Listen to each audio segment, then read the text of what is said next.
Revenge, one of the emotional tools a team can use to get itself through a long season. Only problem is that to use it, you have to lose first, which the Knicks did on December 3rd in demoralizing fashion at home to the Heat.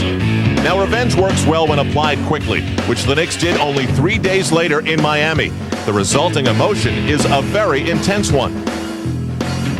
Sometimes it takes 2 doses of losing to really get you focused, as was the case in 2 meetings with Philly when New York lost at home and away, allowing a rookie to show off. Setting up last night's win when New York finally solved Allen Iverson and Ewing played physically enormous. Our third and final example features revenge based upon embarrassment. Wednesday in Detroit, the Knicks lost by 34. Now this exercise in athletic psychoanalysis comes to the Garden and gives the Knicks a chance to feel what revenge feels like once again.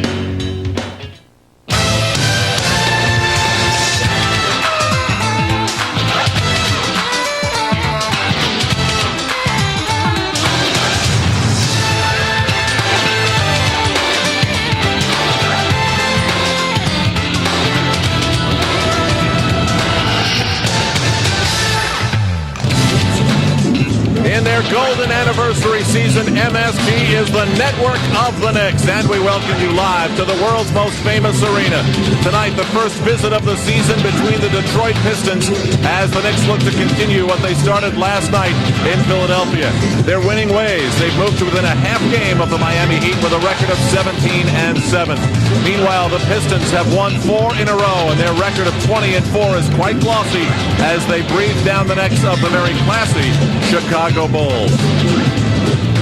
Good evening, everybody. I'm Al Trautwig from Marv Albert along with John Andres. What is the response of a team that loses by 34 points? Well, clearly we got that from the Knicks last night as they played well, overcoming a 12-point deficit to beat the 76ers. And we got the response, as strange as it was, by Allen Houston, who scores only 2 points in his return to Detroit and then rebounds with a season-high 32 last night. Allen had a lot of pressure on him in Detroit, no question about it, Al, and it took a lot out of his game. But he rebounded strongly last night, got a lot of good looks at the basket. The ball moved very well to Allen Houston, and he was ready to do good things with it when he got his hands on it. Patrick Ewing made a lot of good decisions in the low post last night, found open people, and Allen Houston appreciated that pass with that make. He also had to work hard off low post picks, and he knew what to do with it as well. Off the dribble, he hit that jump shot. As the game wore on, he always seemed to have the big hoops in his hands. And you know Allen Houston is thinking revenge tonight. He wants to show those Pistons what he can do. 32 points last night against Philadelphia, a season high. He shot the ball at a high percentage, particularly from three-point range, and he wants to erase that memory of Wednesday in Detroit when he had that 2-point game, 1 out of 4 from the field and 5 turnovers. And I think Allen's going to play with a lot of passion here tonight. Now the Knicks have tried to build a home court advantage here at the Garden where they've won 5 in a row.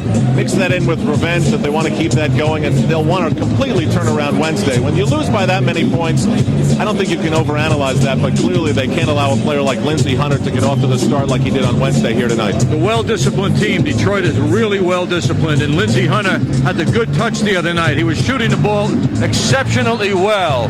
He had a remarkable first half, and Hunter, with good decision-making and a very aggressive defense by the Knicks, was able to get around people at certain times and hit those shots. Three-point shooting was excellent for Hunter, as well as everything else he seemed to do. It was 28 points in 34 minutes, 11 of 17 from the field. It hurt the Knicks from long range. The Pistons are doing that to everybody, however. But 22 points in the first half got him off to a great start. This will wrap up a grueling series of 4 games in 5 days for the New York Knicks. When we come back, the lineups and the opening tip as the Knicks look for revenge against the Pistons, who thumped them Wednesday.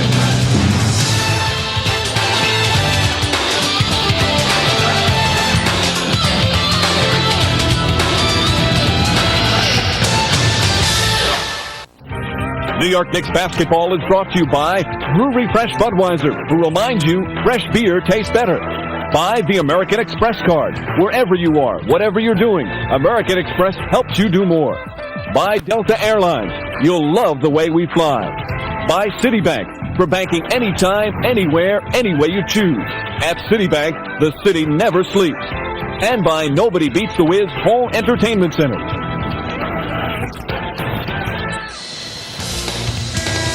In the midst of the holiday season, Midtown Manhattan is a busy place, and it's the usual 19,763 here at Madison Square Garden for the Knicks and the Detroit Pistons. Closed captioning brought to you by Empire Blue Cross and Blue Shield, the best of health. Now we go to Mike Walshewski. Johnny Bach, Alvin Gentry, Brian James, and John Hammond. The trainer is Mike Abdenor. Here's the Pistons starting lineup. At guard, at 6'2" from Jackson State, number 1, Lindsey Hunter. At guard, at 6'3" from McNeese State, number 4, Joe Dumars. At forward, at 6'8" from Duke, number 33, Grant Hill. At forward, at 6'10" from Providence, number 50, Otis Thorpe. And at center at 6'10" from Hampton Institute, number 44, Rick Mahort.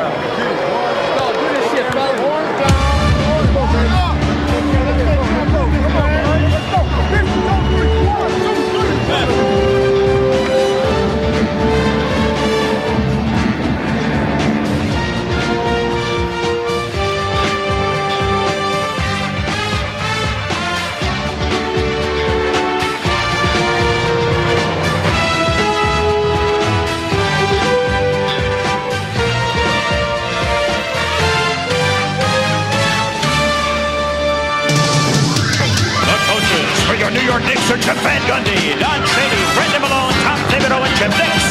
The trainers are Mike Saunders, Tim Walsh, and Greg Greenham. And now, please welcome your New York Knicks. At guard, at 6'3" from Boise State, number 1, Chris Child. At guard, at 6'6" from Tennessee, number 20, Allen Houston. From UNLV, number 2, Larry Johnson. And forward at 6'9" from Virginia Union, number 34, Tri-Captain Charles Oakley. And at center at 17 from Georgetown, number 33, Tri-Captain Patrick Ewing.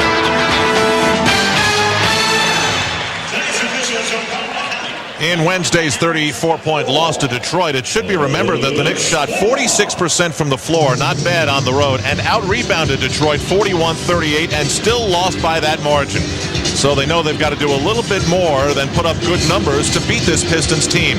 And their resident expert on doing that is Allen Houston. He explained this to John Andres postgame.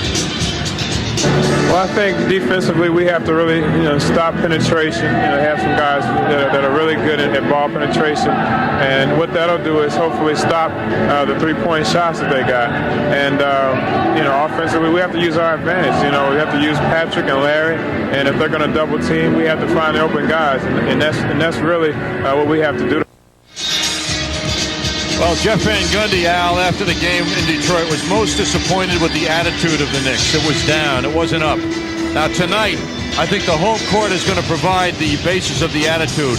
Knicks are going to have the attitude. That's assumed. But what they have to have is much better execution. They're playing a lot different team they are tonight than they did last night. This is a disciplined team that expects to win. And the Knicks have got to make good decisions throughout this game. They can't get sloppy. Long after the Palace at Auburn Hills was empty, the fans had gone home, and the scoreboard was turned off, except the line of Allen Houston. His number and his 2-point total was left on the board for everyone to linger and think about. Meanwhile, he and Grant Hill, the relationship has been much documented. Hill feeling in summary betrayed that Houston never gave the Pistons a right to match as he sought stardom elsewhere in New York. And so here we go with the Knicks and the Detroit Pistons, similar to the chance the Knicks had with the Miami Heat, separated by just a few days, and a chance for redemption and revenge. Meanwhile, this back-to-back nights for both teams. Detroit won against Indiana last night. The Knicks beat Philadelphia. The Knicks are 3-3 in such games. The Pistons are 7-0 in the second half of back-to-backs. It's Paul Mihalik, Mike Callahan, and Scott Wall on a Saturday night at Madison Square Garden in New York. Al, the Knicks we know have played 4 games in 5 nights. The Pistons, however, are now playing their 5th game in 7 nights. So they have reason to be fatigued, and they are on the road. It's a shorter team where the coach of the Detroit Pistons, Doug Collins, uses the guile and experience of a Rick Mahorn to guard Patrick Ewing. Childs gets the Knicks off to a good start. Not a tall team, just a very smart team. Now the basis of the Pistons' approach is to use the 24-second clock as much as they can. It makes the defense work very hard. And, of course, then they go to their perimeter game, which is the basis also of their offense, the perimeter game. It's Houston against Hill. Hill goes to the crossover. Houston bothered him on the shot. Saved by Mahorn. And he beats the 24-second clock. That experience will help teach you where to be when you need to be there. Grant Hill guards Larry Johnson. It's Ewing. Big battle for that loose ball. It's Grant Hill. Leads this team in just about every important category. Points, steals, assists, rebounds, and minutes. Speaking of minutes, there's Joe Dumars. And now Otis Thorpe beating Ewing and hit hard by Oakley. The Ewing came out to protect on the intended pick and roll. And then the response behind him wasn't quite quick enough. See, he's out of position now, and Thorpe gets a running start to the basket. Thorpe, who comes off a sensational game last night in Indiana, led his team, and surprisingly, they dominated the boards against a very tough front line of the Indiana Pacers. That is a foul you would want Charles Oakley to commit, is it not? To remind Detroit that as they approach the hoop, there is a penalty to be paid? Absolutely. You don't want those slam dunks early in the game to ignite a team. Pistons up by a digit. Chris Childs guarded by Lindsey Hunter. Ewing got position on Mahorn and makes him pay. Now Mahorn is not a regular starter. He started the other night for Detroit at center in a surprise. Last night, however, they went back to Grant Long in the starting lineup, and Otis Thorpe was the starting center. Lindsey Hunter just must have lost his concentration. Paul Mihalik calls him for a travel way outside. Mahorn had a very good run the other night against Ewing defensively. There's Mahorn doing what he does best, bumping Patrick Ewing, but the speed with which that was executed was too much for Mahorn and the Pistons. Houston, quick release. He does not pick up where he left off last night at the Core State Center. He's not going to get wide open looks, Al, unless Detroit really breaks down. Obviously, the matchup gets the best out of Grant Hill. Wednesday night, he had his first triple-double of the season. And there's Lindsey Hunter, who scored 22 in the first half at the Palace. Oakley hands off for Childs. Lots of talking. You hear Larry Johnson in the background talking to Chris Childs. Now the fans get into it, and they'll call the foul.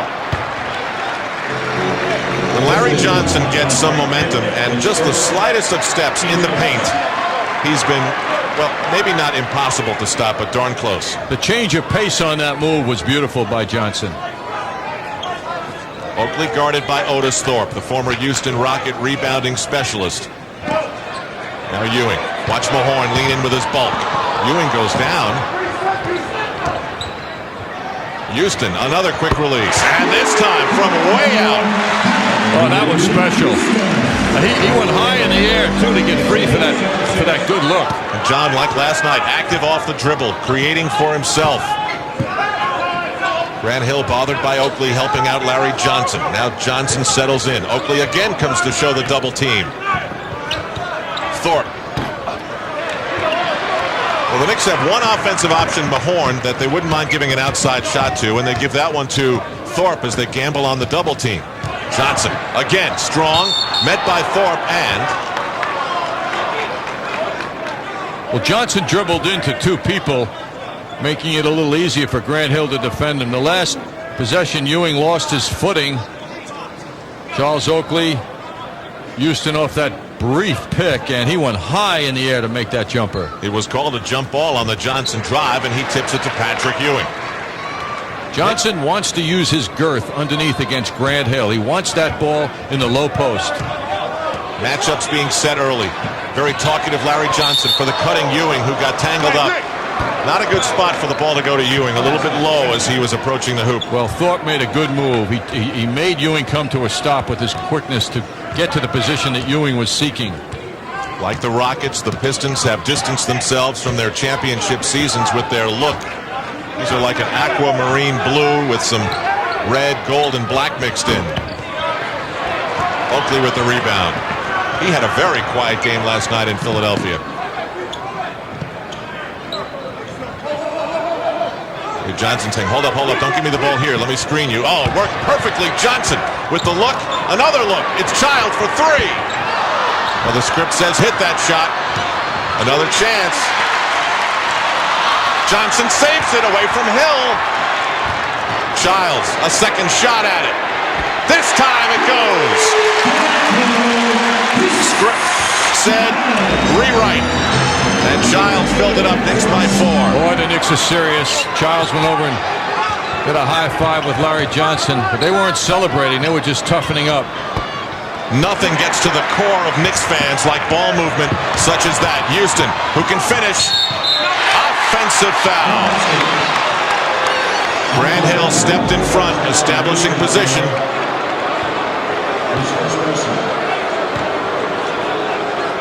Knicks igniting a break. Houston wanting to score. Comes in and feels that he pulled up in time. And that was quite a dramatic response by Grant Hill. Not the intensity you see with so many regular season games. This one has more of a third, early fourth quarter feel, and we're just getting started. Mahorn tipped up by Thorpe. Saved by Mahorn over the top of Ewing. Blocked by Ewing. Johnson for Childs. Dribbles through traffic. Lofts for Oakley. Tough for Oakley to deal with a shot on the run like that. Fallaways on the run, not Oakley's specialty. Hunter. Is he all right? Tripped on the baseline. Out of bounds. Players flying everywhere. They're playing like it means something. 6:53 to go in the first. Knicks by 4. Well, the Knicks are looking sharp here early. 6:53 left in the first quarter. Talking about three-point shooting, a big subject with Detroit. 13 out of 22 Wednesday against the Knicks. They also scored 35 points off turnovers. Look what happened last night for the Knicks in Chicago. They shot the threes well, and they scored 35 points off turnovers. Take a look at the intention of the Knicks to get that ball inside to Larry Johnson. It works its way in. Johnson's covered well. Gives it up to Chris Childs, and he's on target. Grant Hill hasn't hit a shot yet. The Pistons have missed their last 7. Childs splits the Pistons, but then throws it away. John, I know you've had a busy travel schedule, but last night I was watching on Nick Rewind, and they're just, again, you're somehow confusing Philadelphia and Chicago. There's no lake in Philadelphia. There's no Michigan Avenue. I wonder why is that happening? I wonder if Dr. Scott makes calls during the game. He's an orthopedist, John. I don't know if that'll help. I need a doctor, Al. Grant Hill inside to Otis Thorpe, guarded by Larry Johnson. Thorpe, soft touch on the hook, but it's off. The Pistons have missed 8 straight shots. Otis Thorpe is in his 13th NBA season. He played a monstrous game last night in Indiana. Can he do it again? Can he give them a good effort? Oh, what a save by Oakley! Ewing rolls it in. He's making a living out of doing those things lately. And he had 2 targets for the behind-the-back pass. Larry Johnson and Ewing both on the same side of the lane. It's an 8-0 Knick run. Dumars hard off the back of the rim. Meanwhile, behind the play, Oakley and Otis Thorpe held each other out of bounds. Offensive foul, Allen Houston. He's playing against one of the best defenders in the NBA over the last 10 years, Joe Dumars. Joe Dumars played Allen very well. He was all over him, and Dumars took the space away, and you'll see Allen Houston bang into Dumars now at that right shoulder. You get the sense that the Knick team and the teammates of Allen Houston sense he's pressing here to get some revenge. You see the shooting numbers. Both Chris Childs and Jeff Van Gundy wrapped their arms around Houston as he left the game with the foul call. Dumars down low, guarded by Childs, and Childs commits the foul. The Pistons have had no points in the last 4.5 minutes, and the Knicks are up by a half dozen. Joe Dumars with a very strong lower body, pounding his way inside in that low post move. Dumars is having a sensational season. It's ridiculous, really, his shooting numbers. He's hitting better from three-point land than he is from two. Yes, 54% from three-point range this year, and he's made a ton of them, 58 in 24 games, 52% if you round off 51, and from the field in general, just involving all of his shooting. His three-point shooting leads the NBA. He's 88% from the line, and for all the Pistons' offensive problems, it's a 4-point game. Childs uses the Ewing screen, soft floater, tries to get his own rebound and does. Chris Childs stays with the play. That's an inspirational hoop by Chris Childs. Inspirational to the big people to show what can be done with a great effort.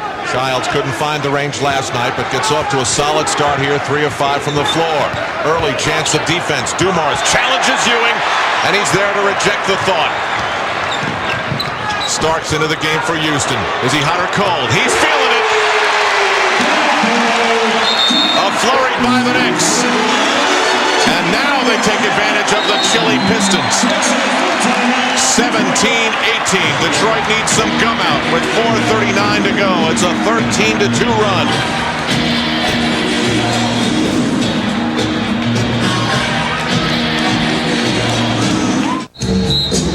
Pistons have missed their last 10 shots. They haven't had a field goal in over 5 minutes. Chris Childs reminded me of Carl Braun with a running one-hander, a term you never hear, but he retrieved that miss and followed it beautifully. And Patrick Ewing with a monster block, recoverable block. Those are the best kind, and the ball goes down to John Starks, who led the Knicks in scoring in Detroit, comes off the bench and hits that long bomb. John Stark's sneaker just fell off as he came up the floor with Dumars. And a foul that will allow Starks to quickly reattach it. I'm assuming Dumars stepped on his foot. What did they used to call that? A flat foot? No. There was a name for that in high school when you stepped on someone's shoes from behind. I forget. He gave him a flat. That's what it was, yeah. There it is.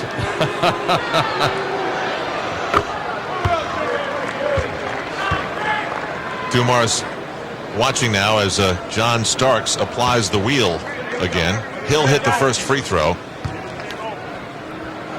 Grant Hill had another solid game last night in Indiana.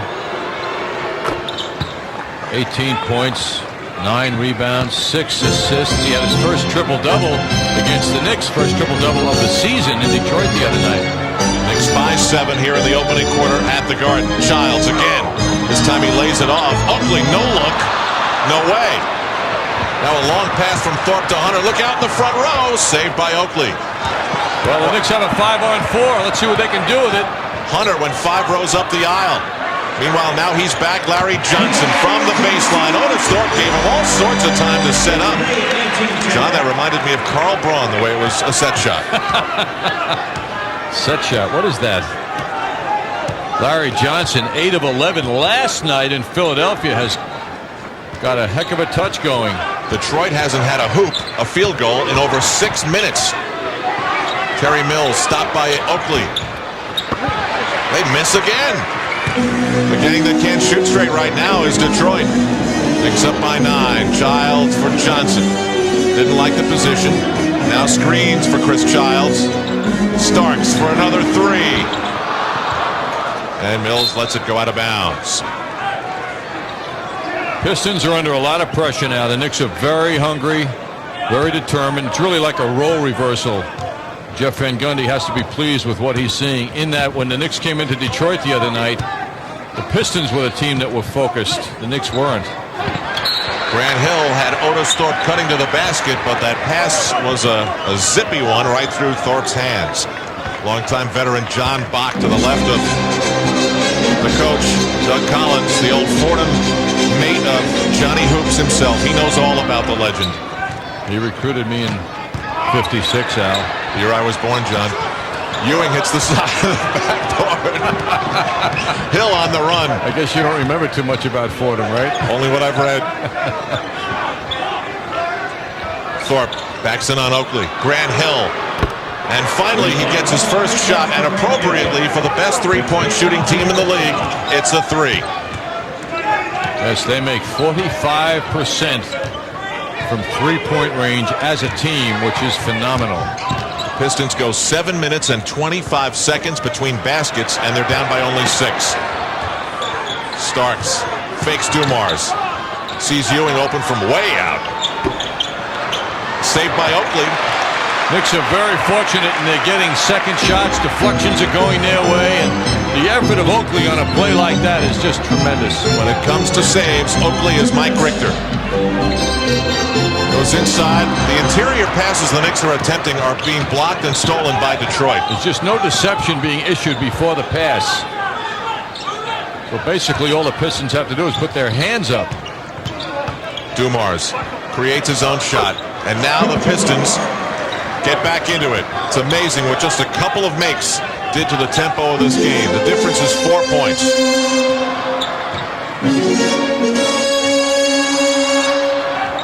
Childs against Hunter. Ewing tries to post up on Mills. Mahorn is out of the game, so it's a different type of game when Mills defends Ewing. Chris Childs hits another three. The cushion is 7. Mills is no matchup for Ewing at the Knicks end, and Ewing unselfishly gave that ball up. Childs against Larry Johnson. He had Johnson backing up and crouching down and took advantage of it with a quick release. That was Hill, Al. Sorry. I know we're one each now. He's my Philadelphia to your Chicago. Johnson sets the screen. Inside the last minute now, the Knicks have 10 on the 24. Oakley, great look, Ewing. That time the interior pass was perfectly timed.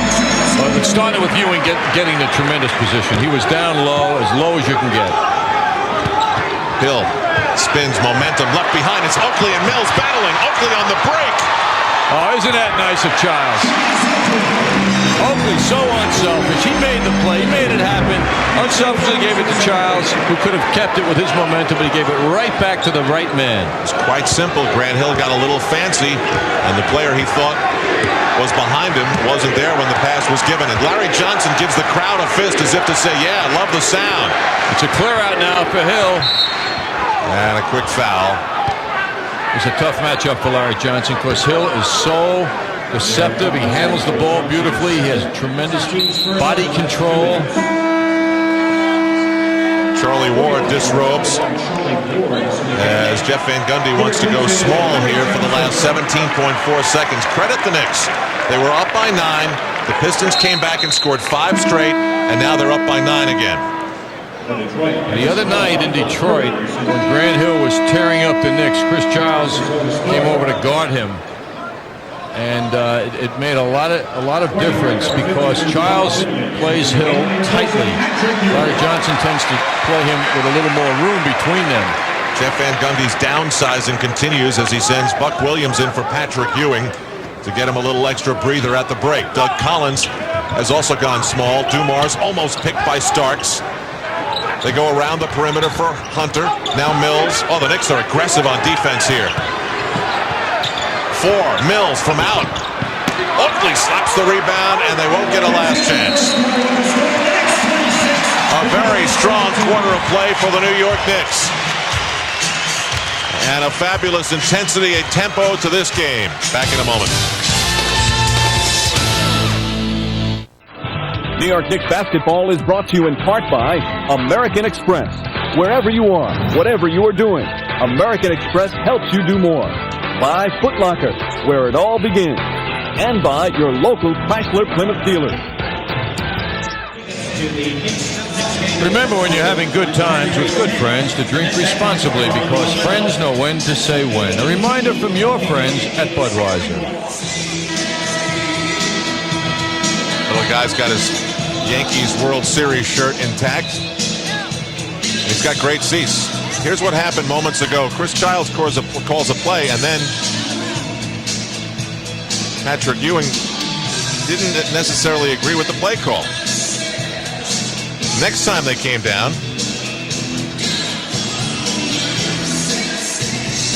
Gives it out to Chris Childs for the three. So they're still communicating, not necessarily agreeing every time up the floor. Well, it's a battle for leadership in some ways, in that Childs is trying to establish himself, rightfully so, as a decisive leader in the backcourt.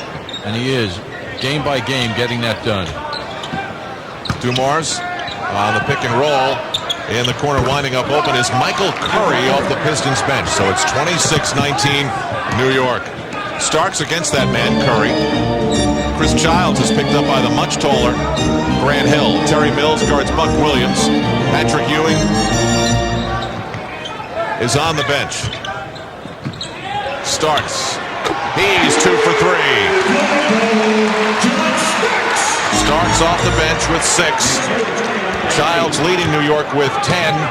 Grant Hill has 7 to lead Detroit. And John Starks fouls Grant Hill way outside.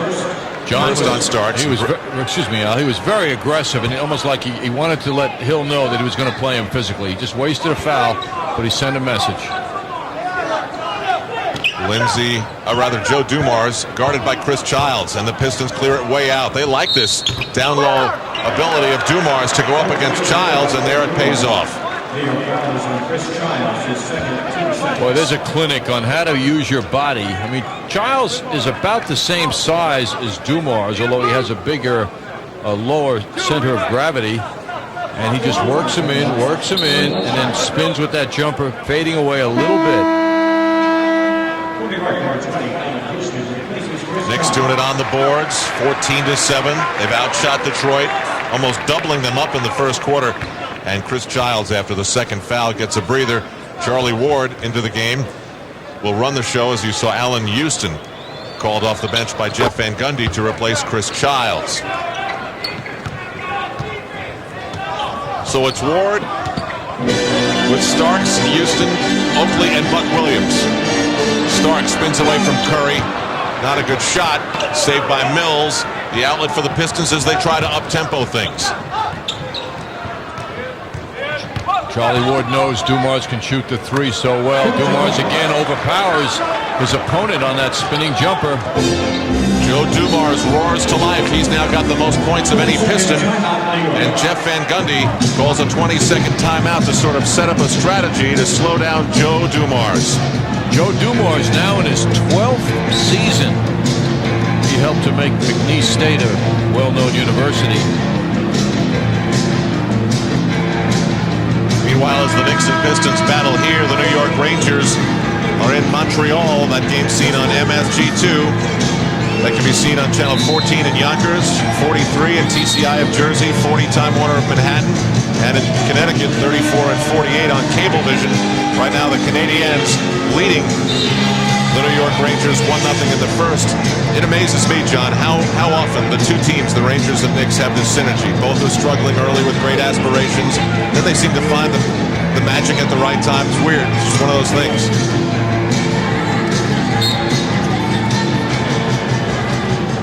So, Dumars with 9 points.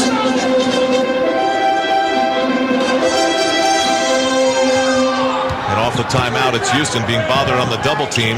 Starks, it's Oakley wide alone. You heard him yell out, short. And Detroit grabs the rebound. Remember when Detroit missed 11 shots in a row? Since that time, they made 5 of 6 as Dumars misses wildly from the corner. Starks goes right down the middle and then gives it up to Houston. Crossover, the creation, the rebound there, grabbed by Michael Curry.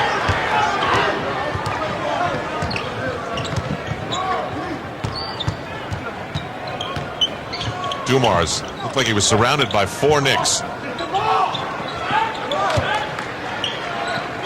Otis Thorpe hands it to Grant Hill. Back to Thorpe around the perimeter.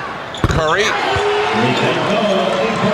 That is the offense of the Pistons. It's amazing. Well, they worked the 24-second clock, just as you said. That's what they do, but they hit those three-point shots night in and night out. The Pistons have chugged their way back into this one. They're down by only 2 now with 9:12 to go in the second quarter, riding an 8-0 run.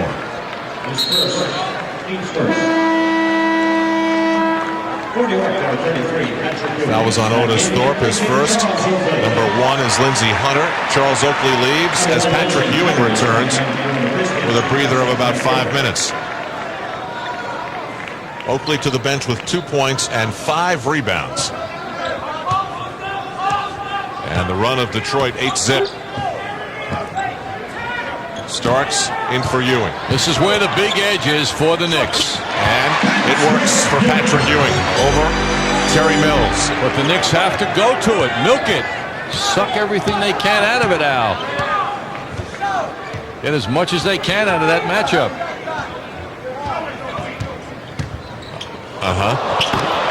Here's Otis Thorpe getting inside. Nobody hit him, and he slams it in for 2, 31-29.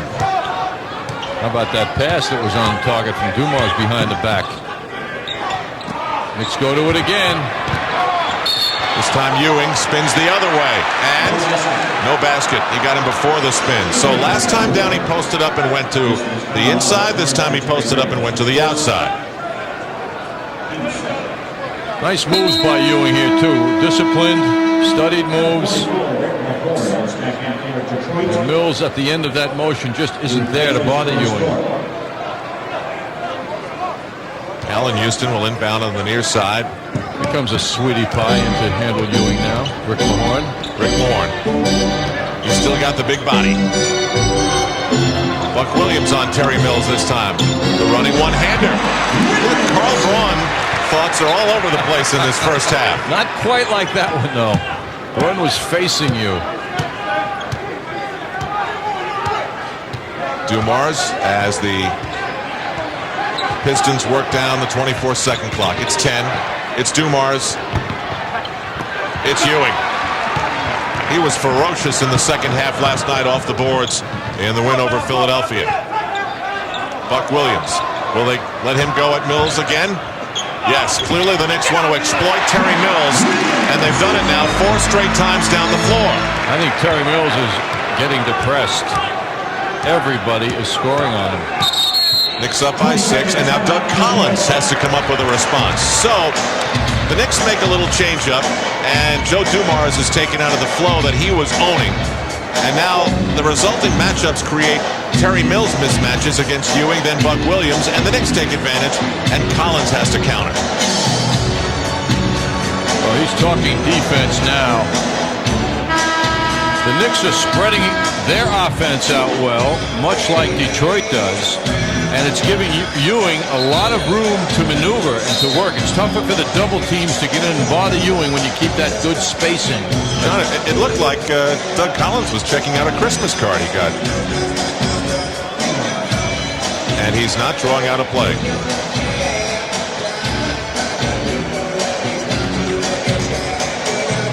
And we have to make a programming correction. If you're in Manhattan and you're watching MSG on Time Warner looking for the Rangers and you're lost in cable land, you'll find them on MSG2, which tonight on Time Warner is on channel 53. Not whatever it was that I said. Channel 53 for the Rangers and Canadiens. 7.5 to go in the opening half, and the Knicks are up by a half dozen thanks to their Ewing Buck Williams tandem against Terry Mills. And here's what the Pistons come up with. It's Terry Mills. Offensively, though, Allen Houston high for the rebound.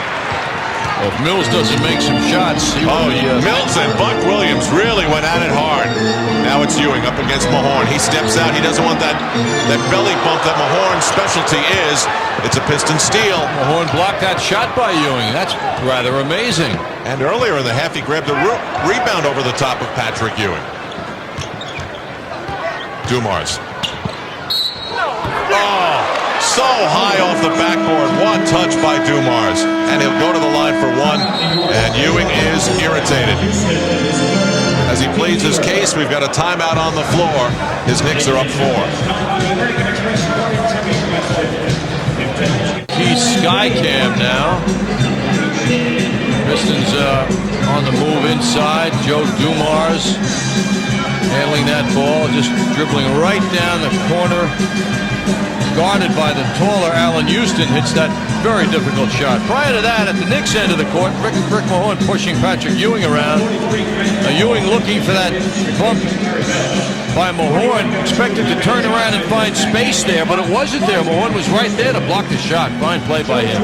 The New York Marriott Marquis, Broadway's biggest hit.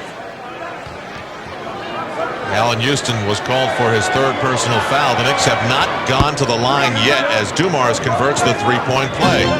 The Pistons have only committed 3 fouls in the game so far. In Detroit the other night, the Knicks only shot 12 times from the foul line. Is that great defense or not challenging the basket enough? Larry Johnson, oh, that was beautiful. It's not challenging the basket enough, Al. Knicks by 5 with 6:25 to go in the half. The Knicks starting front line took 1 foul shot against Detroit. That was Patrick Ewing, 1 in the entire game. Hunter spins away from Ward. Ewing took it way down low. That ball came off quickly. It was so short. Charlie Ward running the show. Chris Childs on the bench. It's Larry Johnson going up against Curry. Now Ward for 3. Rebound by Buck Williams.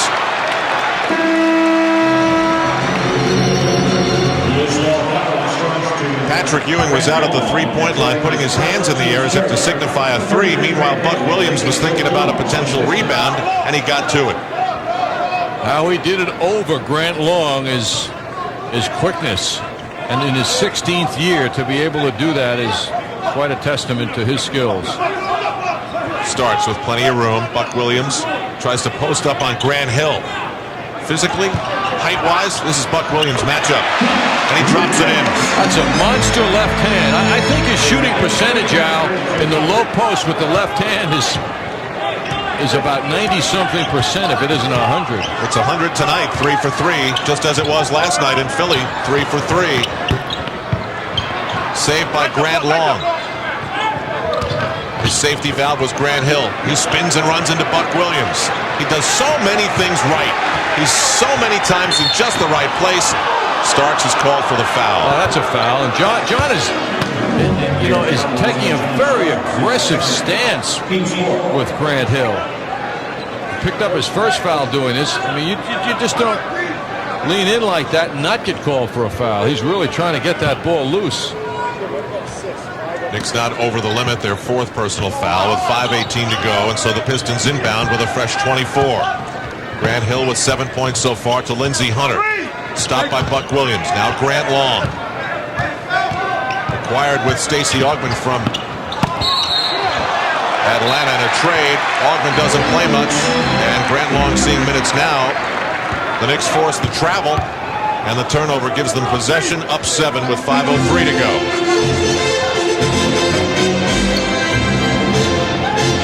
The Knicks are passing the ball. They have 15 assists.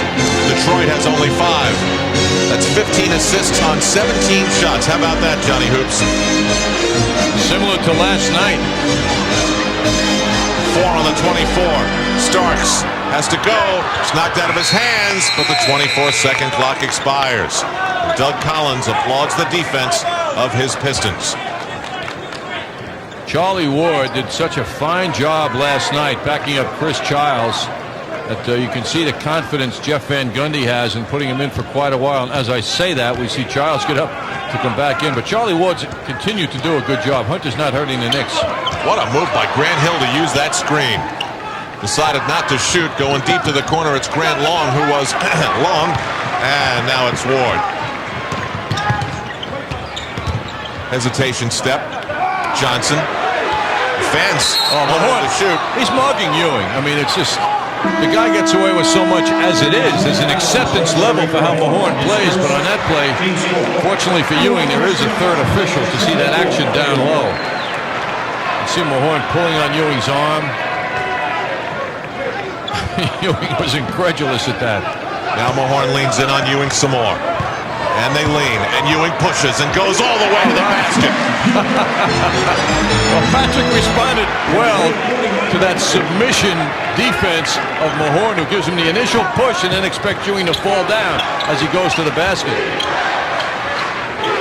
The fans back into it as the Knicks build up the 9-point lead. Hunter scoots away from Childs. And 2 Pistons go up. How they're going to figure who they're going to credit that to. Jeff Van Gundy's going crazy because it looked like Hunter released the ball and then caught it again, in effect catching his own pass, which is illegal. Grant Long and Rick Mahorn go up, and they give the basket to Grant Long. 3.5 to go. The steal by Hill, but a foul in the process. Second foul on Grant Hill. And checking into the game is Don Reed, number 52, a former Hoya of Georgetown. He had knee surgery earlier this year, which has made it difficult for Reed to continue developing as Doug Collins has had him do. Collins loves Reed's effort. He's a big effort player. And now with 3:27 to go in the first half, the first Knick free throw. Buck Williams makes it. Buck shooting 69% from the line on the season, and that gives the Knicks an 8-point lead. They've gotten it to 9 3 times. It's been to 10 once. The Pistons only led by 2, and that was way back in the opening minutes. Williams hits them both, and it's 43-34. Back to a 9-point New York lead. The Pistons didn't get a good look at Buck Williams in Detroit as he only played 8 minutes. Lindsey Hunter bothered on the shot, and he'll go to the line for 2. The Knicks are being much more defensive-oriented tonight. We're not seeing the wide-open jump shooting by the Pistons because the Knicks are addressing that problem well. Charles Oakley returns. Buck Williams sits. A very effective time on the floor for Buck Williams. 8 quick points. Very busy defensively. Now the Knicks have been very aggressive defensively, and it's cost them. Chris Child will leave now because he's got 3 personal fouls. And Allen Houston, playing aggressively for a lot of reasons, also has 3 personal fouls. Changes for the Pistons as Curry leaves. It's Dumars, Grant Hill, Grant Long, Don Reed, Lindsey Hunter against Patrick Ewing, Larry Johnson, Charles Oakley, Starks, and Charlie Ward. Coming up on 3 minutes to go in the half. Johnson with room. On Grant Long. Underneath and around. It was in, then out. Long for Dumars. Pistons continue to use the 24-second clock. Hunter tangled up. Ward dives on the loose ball. That's the way he'll play the game. And Ewing comes over to help out. Starks quickly to Johnson. He goes at Grant Hill. Gets fouled by Don Reed. That's funny. He did the pump fake and the guy guarding him didn't buy it, but Don Reed, who was at the free throw line, bought it. Free throws upcoming at the Garden with 2:34 to go.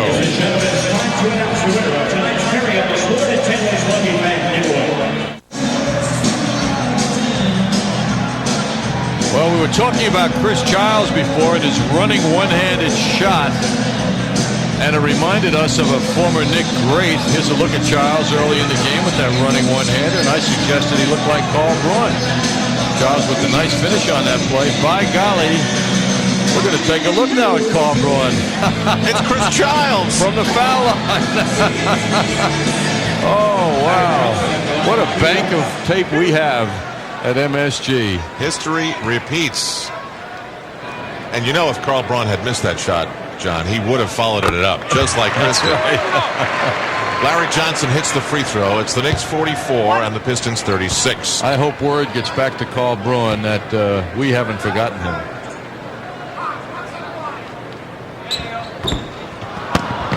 Grant Hill slaps the rebound into his big palm, and up the floor he goes, picked up by Larry Johnson.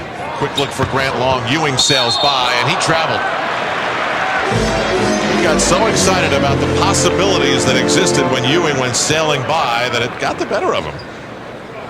And the turnover gives the ball to the Knicks. 2:22 to go. Ward guarded by Hunter. Not nearly the offensive force here tonight with only 5 compared to Wednesday. Ewing guarded by another Hoya, and he gets the Hoya to hammer him. He's just not going to respect the second-year Georgetown man like that. He's going to take it right to him. Don Reed is also 6'8". So it's a tough job for him dealing with Ewing. Second foul by Don Reed. Ewing to the line. He leads all Knicks scorers with 12. 4 rebounds, 2 blocked shots. Make it 13 points for Ewing.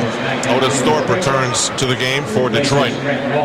Now, Al, one of the interesting things about the psychology of a player, Otis Thorpe has been asked to play center a lot of times, but he always has felt that he's a power forward. We saw Mahorn start tonight. It wasn't necessarily to deal with Ewing. It was the fact that Thorpe, who had a terrific game last night in Indiana, 16 points, 15 rebounds, feels that he's a center. Sometimes they make him move over to that power forward situation.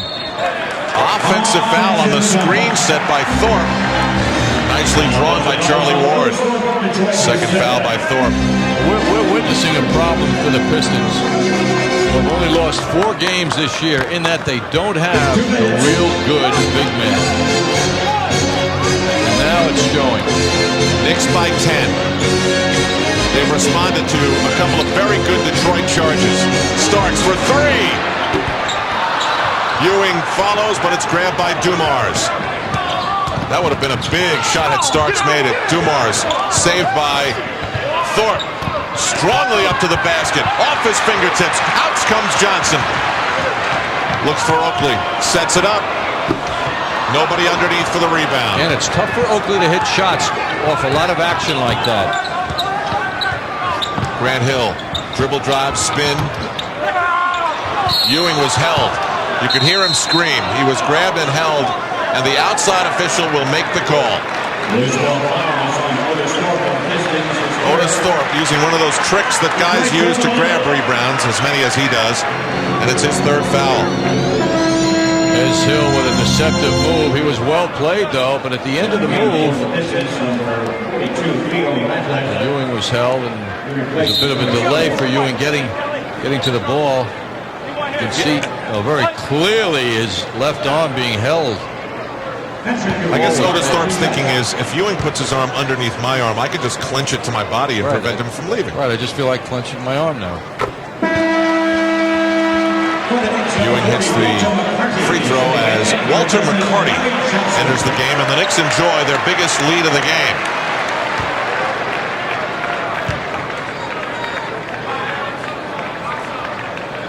McCarty did not play against the Philadelphia 76ers last night, but has shown in his brief minutes extraordinary ability to jump, feel for the game. He's an exciting player.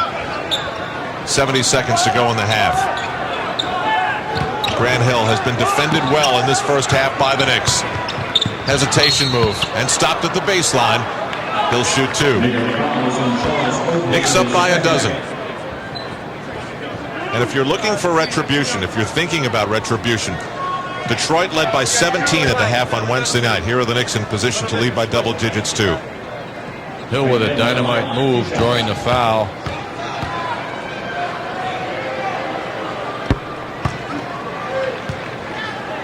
Coming up at halftime, the Tri-State Jeep and Eagle halftime report. John, as you know, there is only one Jeep, and it's only at your Tri-State Jeep and Eagle dealer. Mike Crispino's at the MSG Sports Desk.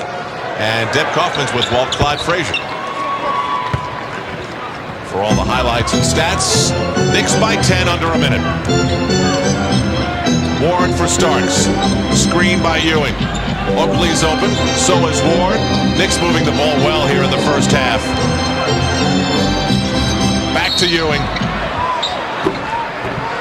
The Knicks are going heavy to Ewing, and he's had about 4 different people guarding him here in the first half, and nobody has the size to deal with him, and the Knicks are wisely continuing to go to Patrick. John, earlier in the first half, we saw how much Patrick Ewing wants the ball when he sets up in the post. I sense in the last 2 weeks or so that the Knicks have made a concerted effort to get him the ball back when he throws the ball out of the low post, as if there's sort of a reinforcement. Don't worry, if you throw the ball out, you will get it back. You don't have to think that it's a one-way proposition all the time. It also sends the double-teamer who tends to come down and bother Ewing from the passer back to the passer.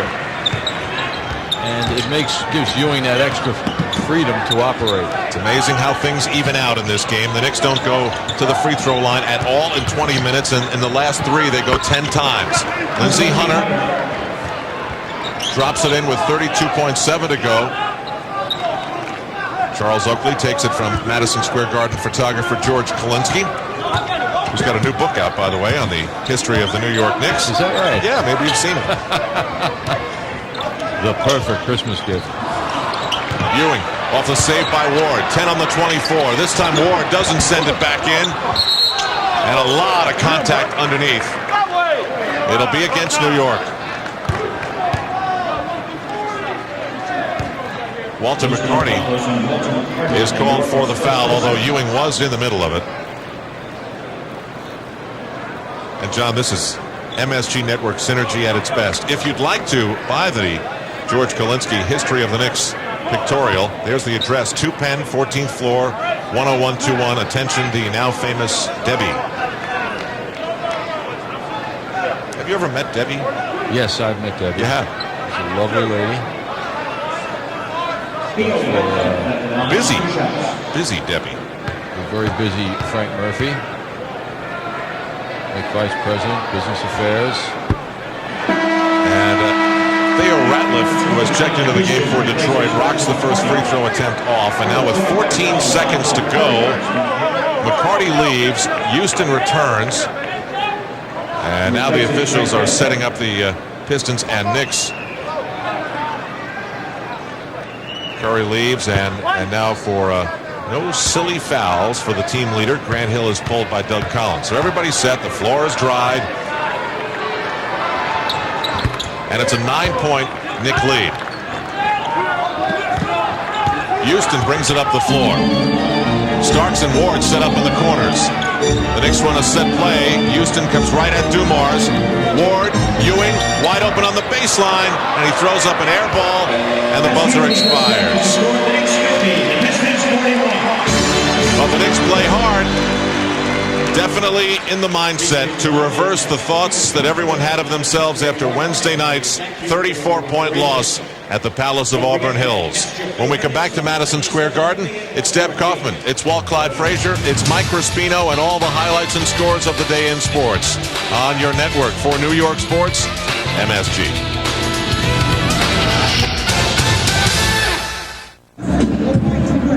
Welcome back to the Jeep Eagle halftime report. Our score here after the first 2 quarters of play. It's the Knicks 50 and the Pistons 41. The Knicks have been honoring players from the last 5 decades tonight. It's from 1976 to 1986. Left to right, Rory Sparrow, Bernard King, Ernie Grunfeld, Spencer Haywood, and Hollis Copeland all touching the ball tonight and being introduced to the Garden crowd here at halftime. The halftime scoring summer brought to you by, of course, the Jeep Grand Cherokee, the perfect combination of luxury, safety, and ruggedness. It's the Jeep Grand Cherokee. And leading the way for the Knicks, it's Patrick Ewing, who has 18 points, Chris Childs with 10, but all 10 of them coming in the first quarter. Buck Williams with 8, John Starks with 6. Over on the Pistons side, well, they're certainly not scoring tonight the way they did Wednesday. They missed 11 straight at one point in the first half, going 7.5 minutes without a field goal. Joe Dumars does lead the way with a dozen. And we welcome in Clyde, and what a difference, a much different Knick team tonight than we saw in Detroit. Yeah, that's true. The defense has been better. That's been amplified by the turnovers. In the previous game, the Pistons only had 7 turnovers for the entire game. They have 8 now in the first half. All right, let's take a look at some of the highlights from the first half. Clyde will take us through them. And the highlights, of course, brought to you by Jeep and Eagle. Jeep Wrangler, the original top-down, fun in the sun on and off-road vehicle from Jeep. And Patrick Ewing definitely has the edge inside on this team that doesn't really have a true center. Yeah, they not have a bona fide center, so the Knicks have been featuring Ewing, but Ewing very poised and composed. Here toasting Mills inside. And when Patrick is playing like that on the inside, then the Knicks can dish it out and play the inside-outside game. Right, because they're looking to double team Ewing. Good poise by Ewing to get it back to Childs, and he drills the three-pointer. This is a young team, the Pistons, but Joe Dumars still has the quickness and a great shot. He's leading them here in the like first Ewing, half. 12 seasons of grandeur, Joe can still do it. So he was using the Knick guards that time along the baseline. And Grant Hill, who lit up the Knicks for a triple-double Wednesday night. Not the same Grant Hill tonight, but this is a good 3 for him. The Pistons, the best three-point shooting team in the league. So Hill's showing why. He's uncontested there. All right, thank you, Clyde. We'll see you on the radio. We'll take a quick break, and then when we come back, we'll have more from halftime here, brought to you by Jeep and Eagle. There's only one Jeep, and it's only at your tri-state Jeep and Eagle dealer. The Knicks are leading the Pistons by 9. We'll be back. Welcome back to a Saturday night at the Garden. The Knicks are leading the Pistons by 9, 50-41. Let's go now to our guys who are calling the game, Al and John. All right, Deb, of course, Madison Square Garden is a big family. A lot to be celebrated at this holiday season, but we are about to take one last ride with Leroy. Experience it along with us. This is what we've done for 11 years here at Fort Penn in his elevator. He runs the show, politely asks you how you're doing, picks your floor, doesn't see much of the games. This is a job that has plenty of ups and downs. He'll circle the letters on the hidden words in the book. And then Leroy Dowling will politely tell you have arrived at your floor. And then you will say goodbye until later after the game. And then Leroy will say, thanks for sharing the time with us. Leroy, who's looking forward to retirement, will enjoy that starting next Saturday. And Leroy Dowling, it's been great to know you. Come back soon. What a nice gentleman He's great. But Leroy never gets to see the games except on Knicks Rewind. Well, he is a loyal, good luck tonight fan, I must say. Well, some nice numbers for the Knicks in the first half. When you look at that center matchup, Patrick Ewing over Mahorn big, 18-2 in the point department. And Ewing also with 21 hard-earned minutes in the first half. So on we go here at Madison Square Garden. Lindsey Hunter, guarded by the taller Allen Houston, goes to the crossover down the lane. Perfect spin and touch. Too hard, though, and it's Oakley to Childs. Pushes the tempo, now spins away from Hunter, who guards him at this end of the floor. Knicks have some foul trouble. Houston and Childs both playing with 3. Childs, quick release. Or Houston, rather, from Childs. And he starts this third quarter off on a bright note as the Knicks get their lead up to 11. It's been as high as 12. Houston had an 11-minute workout in the first half, having gotten 3 fouls, so that limited his time. He's now 2 for 4 from the field. You see one of the ways Grant Hill attacks the hoop. He will actually step up, and the moment you step toward him from way outside, he will use his fabulous speed. Yes, his deception is great. His change of pace makes him so difficult to deal with. And he goes left, he goes right.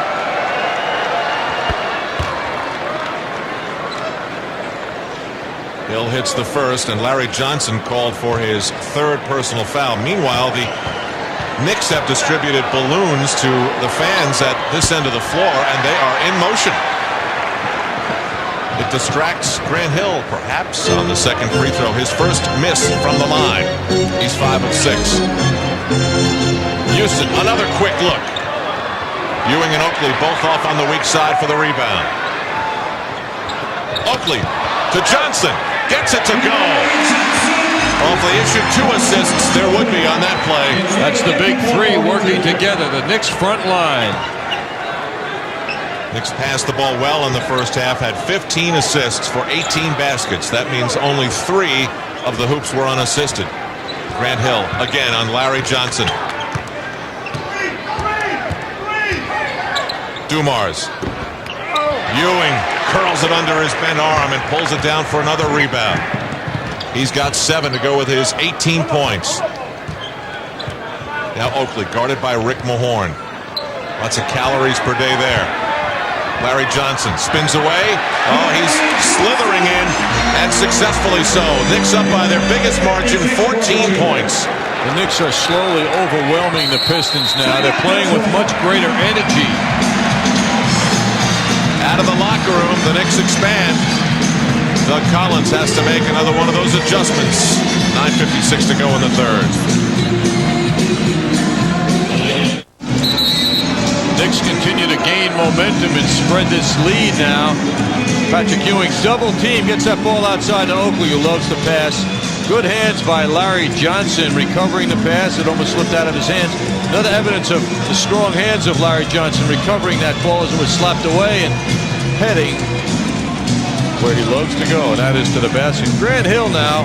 Chris Childs comes up and tries to steal that ball from him. Foul call. Hill flips that ball. The aggressive Chris Childs. A mini diss. Johnny Hoops, it's quiz time. Who is the Knicks leading assist man at the moment we find ourselves right now? Without looking at the sheet, right? Yep. Thorpe traveled. Charlie Ward. Charles Oakley. Charles Oakley. Oh, Dave Freed, our statistician, trying to pass information behind my back. It's not fair. Charles Oakley has 5. And Childs has the same amount. Now Hunter up the floor for Hill. He gallops gracefully as ever, and the finger roll just falls off. The Knicks 56 and the Pistons 42. It is the 4th personal foul on Allen Houston, and he has threatened now to put back-to-back forgettable nights together against Detroit. He's got 5 points, 4 rebounds, but those personal fouls could quickly take him out of the flow of this game. I think, though, that there's no way Allen Houston, despite having 3 fouls, was going to allow Hill to run over him and jam that ball. Then he picked up his 4th because he just didn't want Hill to get a good shot at the basket because of this ego confrontation between the ex-Piston Allen Houston and Grant Hill. Mr. Perfect. Hill hits them both, and it's the Knicks 56 and the Pistons 44. Neither team has the "hey, we're tired" excuse. They've played a similar schedule. They played Wednesday, they played Friday, they played tonight. Knicks have actually played 4 games in 5 days, completing that string tonight. They've won 5 straight here at the Garden. Pistons on a 4-game winning streak overall, beating Indiana last night. Oakley to Johnson behind the back. It's Don Reed guarding him. Johnson banging. Crossover dribble. Falling away. Way off, and it's grabbed by Reed and handed off to Joe Dumars. Up for Hill.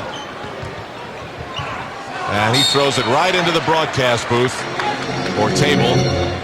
Deflected by Chris Childs, so it will be Detroit ball with 17 on the 24-second clock.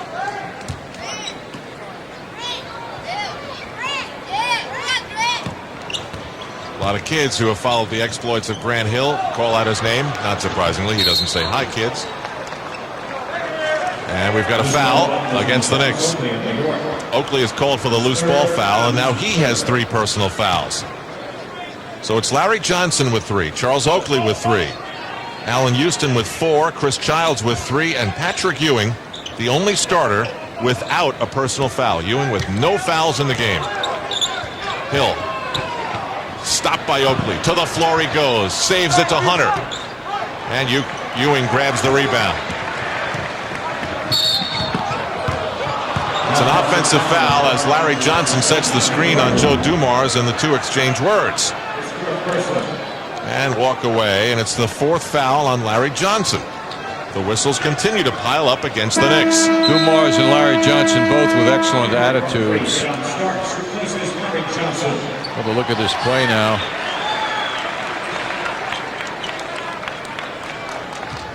They're verbalizing their differences, but they end up patting each other on the back. They're cool. Johnson leaves with 7 points, 4 rebounds, 2 assists in his 21 minutes. Meanwhile, for the game, the Pistons are shooting 33%. Make it 34. Versus the Knicks in Detroit, it was 52%. So there's a big difference tonight on the scoreboard because of that. Right now, it's a 10-point difference. Chris Childs backing in on Lindsey Hunter. Starts, sees Oakley, goes up strong, and gets it to go. After all that contact, he stayed with it. You know, Al, I actually think the contact helped that ball go in the basket for Oakley because he usually flies by the basket, and the contact stopped him. You'll see it now. Here's a good angle. It stopped him so his shot could go up properly off the backboard and in. He usually seeks contact and kind of distracts himself, but on that play he was forced into shooting that ball off the backboard beautifully. Don Reed, and this is not easy to do, has accumulated 4 personal fouls in only 5 minutes of court time. Knicks barely get it in bounds. Pistons barely get it in bounds.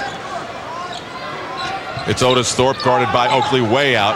Hill tries to position himself, bangs into Starks. That'll be an offensive foul. I don't know if he's the best in the NBA at drawing those things, but Starks is up on the list. I'll tell you what, he may be the best in the NBA, and that is at taking a shot.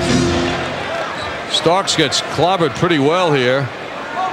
Perhaps The demonstration wasn't indicative of the hit, but he can take a shot. He's shown that over and over again, and he bounces right up. Knicks shooting a dead even 50% from the floor. Ewing guarded by Reed. Could he get him to draw another foul? Houston back for Ewing. Over Reed. And it's Otis Thorpe. Reed runs the court hard, gets down court, but his teammates can't find him. Dumars gets Childs in the air and then burns him with the turnaround. Wow, he's tough from that spot on the floor. And he's so good from everywhere. You have to buy the pump fake almost. Knicks up by 11, coming up on 7 minutes to go in the third quarter at the Garden. Ewing. And this time it's Reed committing foul number 5 in 6 minutes on the floor. He's consistent. Ewing is bloodthirsty with Reed guarding him at 6'8". He just knows he can get something out of every move. And we don't see a double team coming to Ewing at all, making it particularly difficult to discourage Ewing from giving the ball up. Ewing 7 of 7 from the line. It's all part of that Georgetown philosophy. You're supposed to get an education while you play basketball. And Don Reed leaves the game.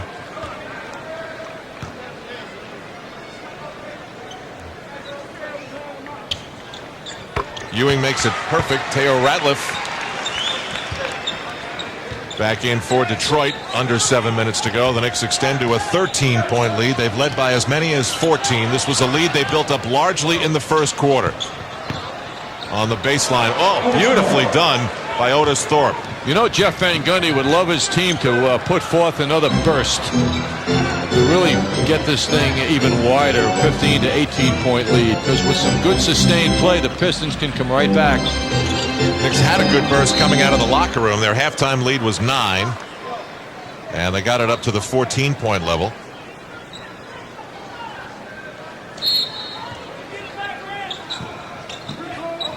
Childs uses the big Ewing screen. That's how you do it. Childs has 12. He's shooting 5 of 7 from the floor with 5 assists. Another all-around game, but recovering from the cold shooting yesterday. Starks guarding Hill. Leans in with the forearm. That's allowed. Dumars gets double-teamed by Oakley. Steal by Starks. Up the floor he goes. Knicks with the numbers. Childs thinks 3. He's open. Oakley down for the rebound. Dumars. Lindsey Hunter runs all over Chris Childs. Offensive foul. No doubt about it. I mean, Hunter made a bad decision. Of course, it's easy to say after the play, but Childs was right in front of him, waiting. I mean, there was no question. He had other teammates, too, outnumbering the Knicks defenders. Back live, it is Oakley on the wing, guarded by Thorpe. Now Houston lets it go quickly. It's another Piston rebound.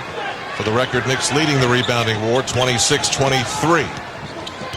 Dumars cuts away from Starks. Over Oakley. Joe Dumars has been so consistent for Detroit. 6 of 13 from the floor, 16 points. Joe Dumars, like Patrick Ewing, in his 12th season. Somehow Childs got through, but not before. He was fouled. It was a kicking foul, they call it. 4th team foul on Hunter is called for his 2nd. That gets Laterial Green, the ex-member of the Orlando Magic, off the bench for his first minutes in the game.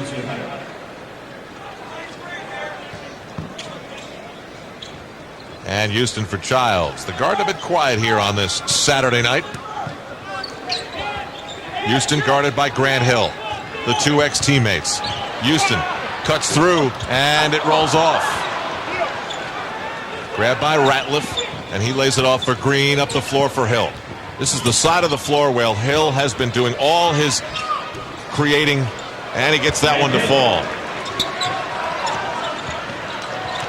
He's got 14 points on 3 of 7 shooting. He's gotten a lot of free throw attempts, 7 out of 8. 4:45 to go here in the third quarter. The Knicks lead has fallen a bit, down to 9.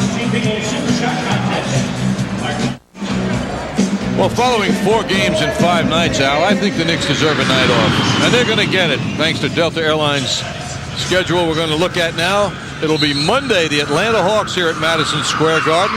MCS Cannon Knicks game night at 7 p.m. Thursday. Knicks will jaunt off to Minnesota. Saturday, they'll take a look at Orlando here at the Garden. Off the timeout, John Starks on the move with a swish that gives the Knicks a 65-54 lead. Starks has 8 off the bench, 3 of 6 shooting. A couple of three-pointers that he got when he came right into the game. Hill guarded by Starks. It's been a matchup throughout. Dumars picked up by Ward. And the Knicks have the steal. It's Starks. All the way. Boy, you know when you talk about, you hear guys say, I'm giving 100%. I want to give 100%. John Starks has at least that going tonight once again. Otis Thorpe wide open is Green. Knicks gamble on the far side, and Green was forgotten about on the near side. It's an 11-point game again. Knicks have both of their point guards in the game with John Starks. It's a 3-guard alignment with Ewing and Oakley. Ewing tipped up by Oakley. Thorpe rescues on the baseline.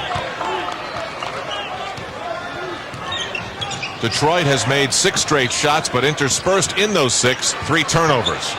Ratliff. So a couple of jumpers from the near baseline by the Pistons, who've made 7 shots in a row. And it's the Knicks 67, the Pistons 58. For the longest time, 9 points is about as close as the Knicks will let Detroit get. Ratliff working hard on Ewing. He doesn't have a wide body, but he's bouncy. Ewing gets it to go. Well, they've tried Terry Mills, they've tried Rick Mahorn, and now they're trying Theo Ratliff. And Ewing is showing that he can get position and get the shots to fall. He's got 22 points with 7 rebounds in the game. 2.5 minutes to go in the third. Dumars backing in on Childs. He is so creative when they get that space for him. But the Knicks commit a foul.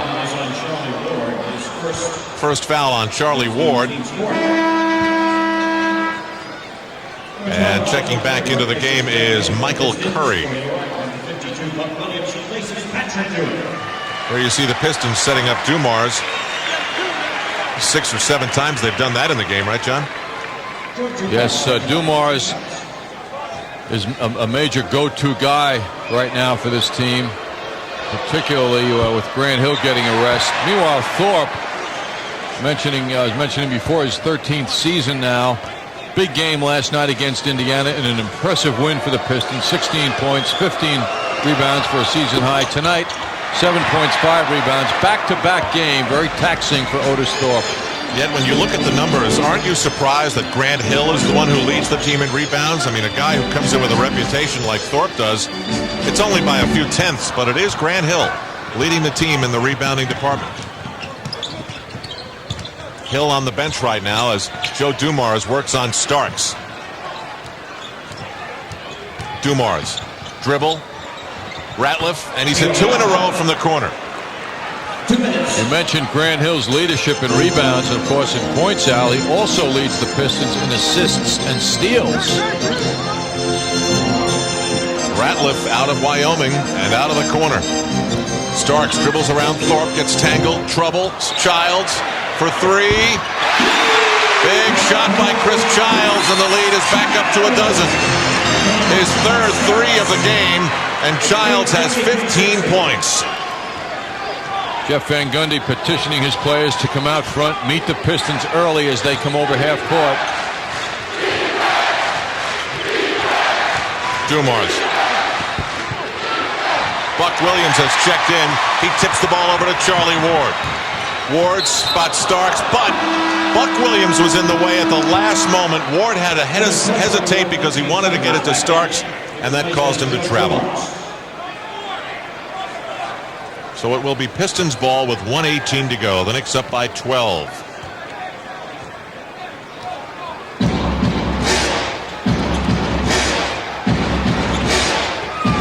Material Green. The Knick trademark, the guard trap on the side court near midcourt. And Ratliff has scored 3 big hoops in this third quarter. That time The double team cost the Knicks inside. Well, the Pistons reacted well by getting the ball inside before Oakley could get back. Oakley had come out to double team. Ward for Childs. Not this time. 40 seconds to go in the third. Knicks led by 9 at the half. Pick and roll for Thorpe. He liked it. He got a good look at the basket on that return pass from Hunter. A strong offensive flurry by the Pistons here in the late stages of the third quarter. Buck Williams took a big swipe, not a punch, a swipe at Ratliff, who was bothering him coming back. Oakley for Starks, now Williams. Up strong, soft hook, punched in the air by Oakley. It will be Pistons ball.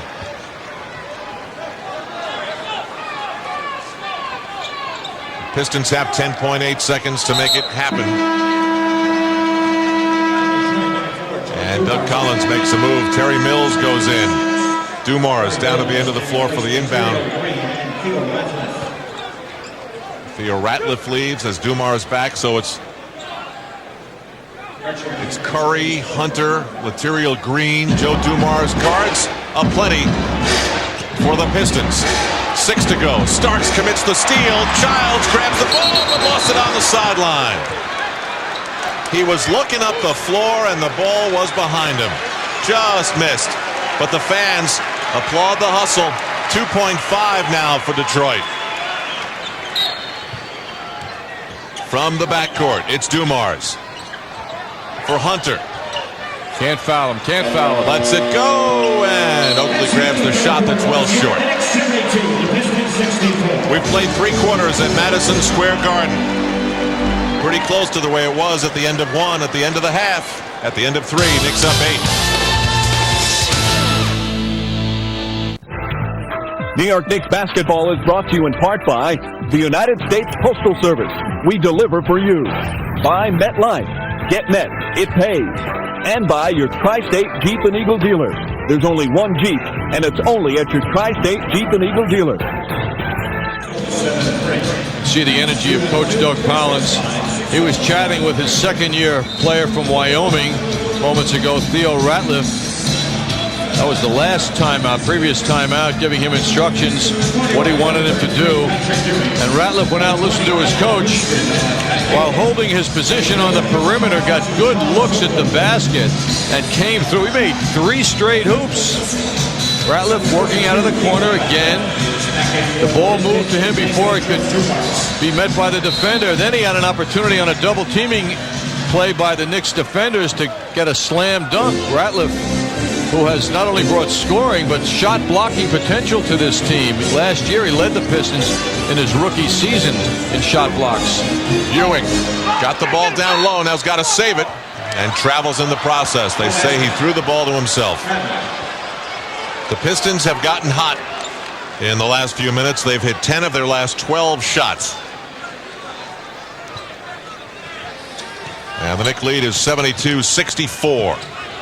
Ward almost stole the ball, and Laterial Green touched it after Ward caused him to lose possession for a moment. So nicely done by Charlie Ward. It's Allen Houston being guarded by Curry as you look at the numbers put up by these two teams in the third quarter. Pistons, as I said, hot. Ewing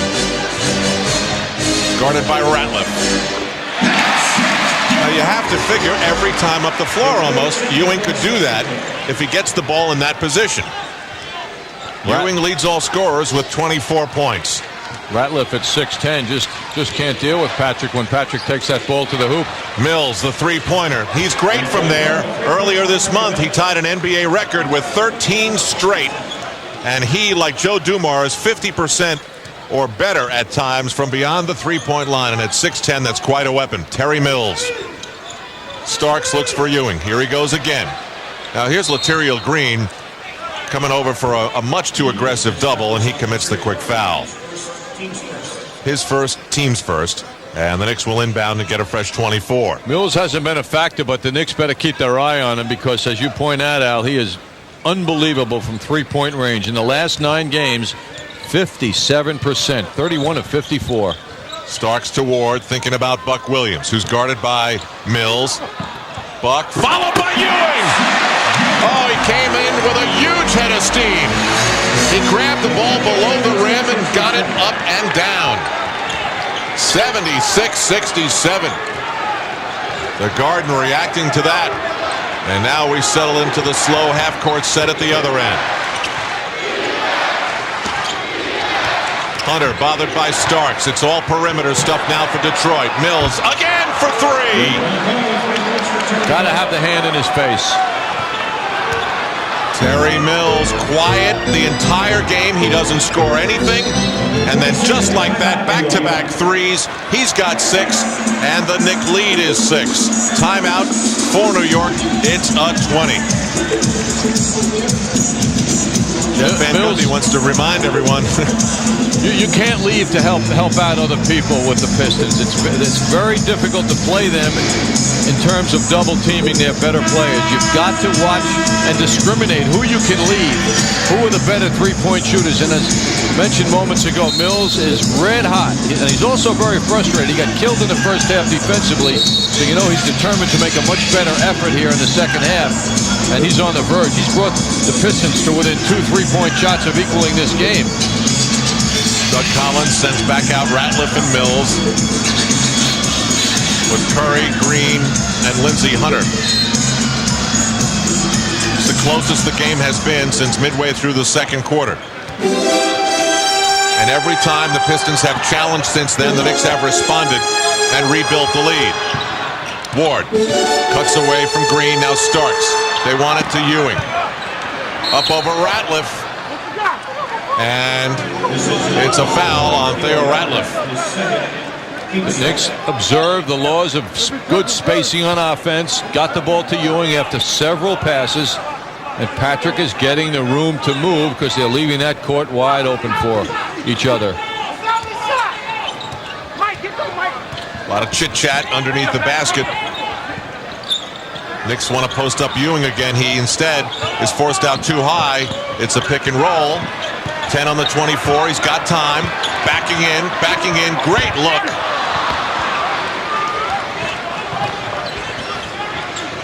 Coming up on 9 minutes to go in the fourth quarter.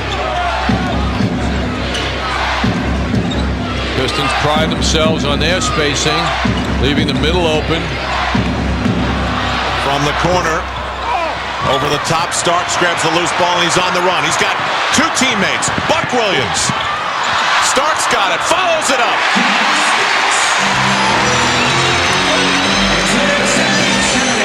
Buck Williams was a little wide on the break when he got the pass. Knicks by 8. Fans into it at the Garden. And a timeout here at MSG. 8:45 to go. Off that John Starks follow. The Knicks lead is 8.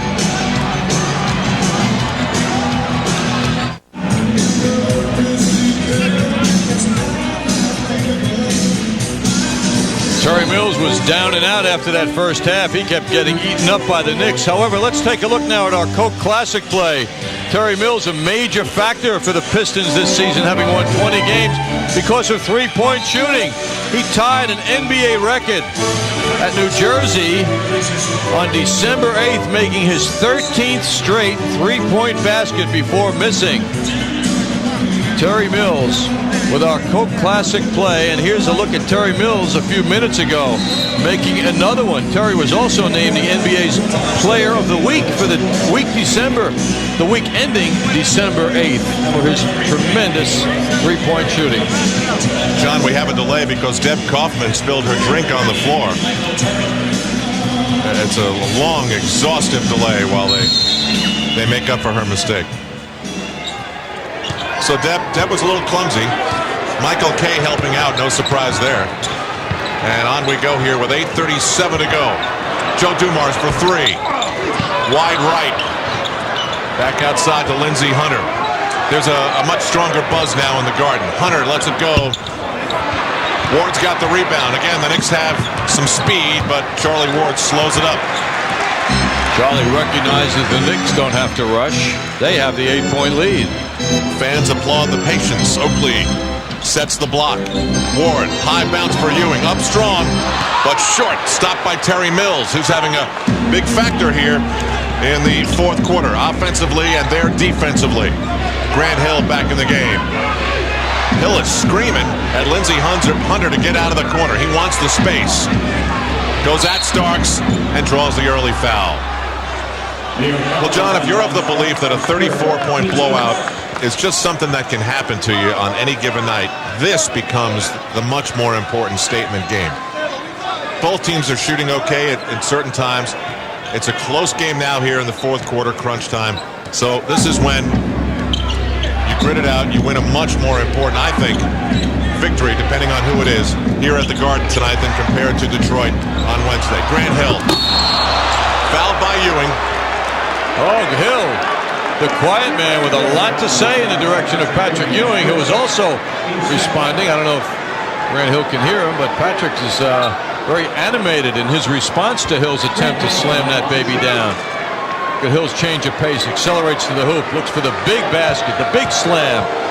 Doesn't get it, but he has a lot to say to Ewing as he draws the foul.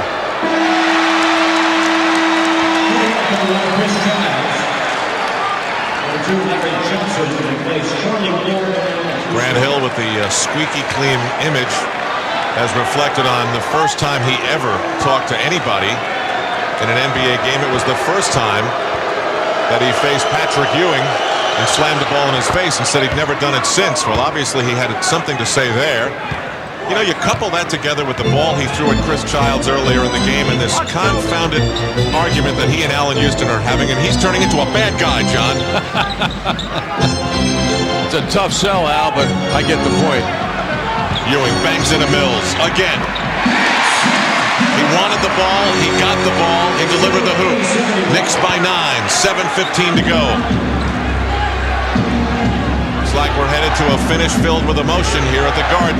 It's clear out time again for Hill with John Starks guarding him. Again, Hill goes right at Starks. This time he coughs it up for Mills. 8 on the 24. This is where the Pistons live in the last seconds. Starks went for the steal. Mills for three. Again! He's hit 3 fourth quarter threes.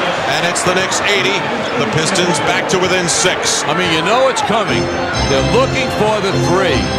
The Knicks cannot allow that to happen again where Mills can get the good look. He has such a quick release of that basketball. Ewing, Starks tries to answer. And does!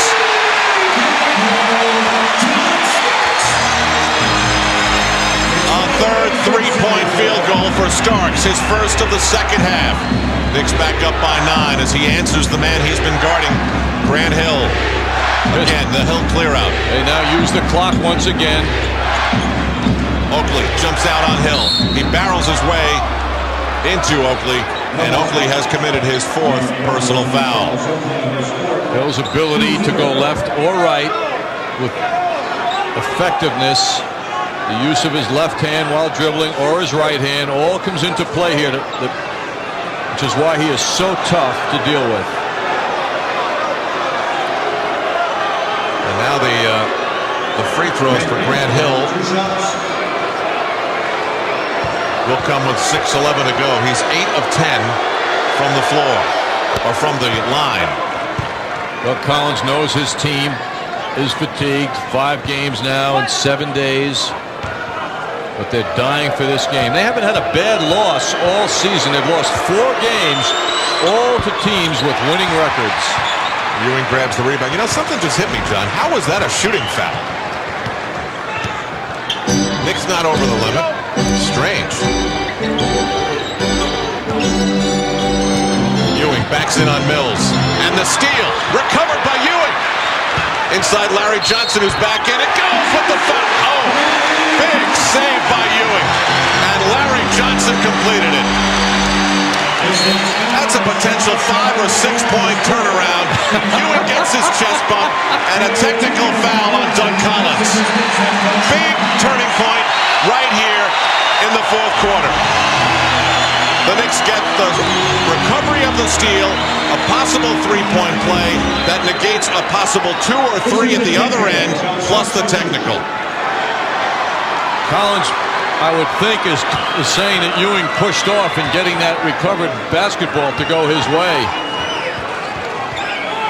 Ewing asking for the chest bump. How about me, guys? Starks does not connect. Of course, this big turnaround I'm talking about is really just an opportunity right now.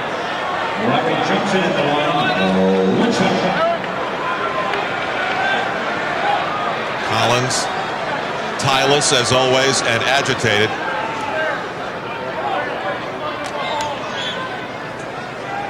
And now the officials discuss with Jeff Van Gundy what has happened over the past few seconds. Larry Johnson, with the smile we see frequently, will shoot 2 with his team up 10.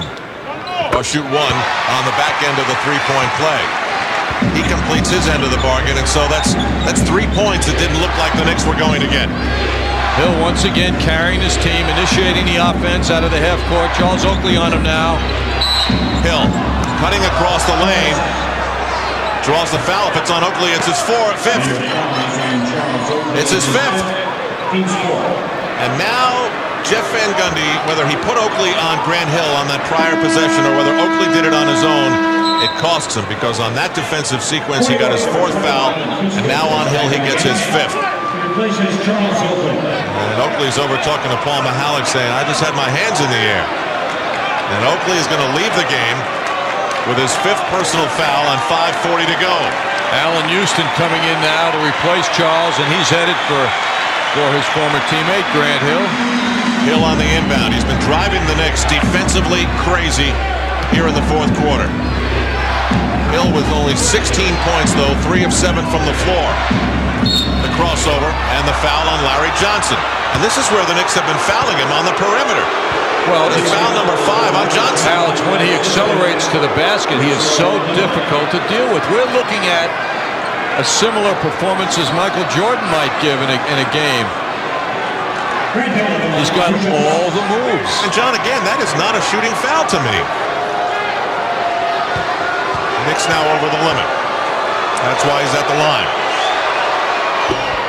And he gets it to drop. There's Giles trying to distract Hill.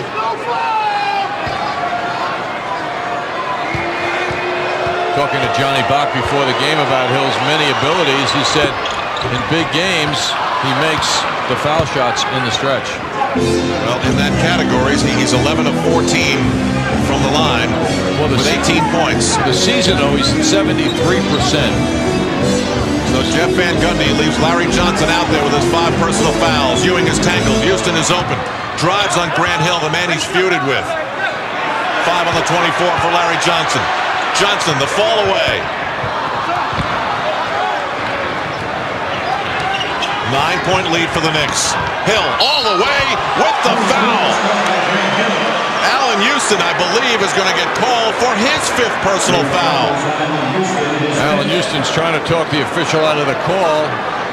If there was a foul, it certainly didn't bother Hill. Let's take a look at it now. A little left hand perhaps on Hill, but didn't bother him at all. We are getting a demonstration by one of the future greats in the NBA.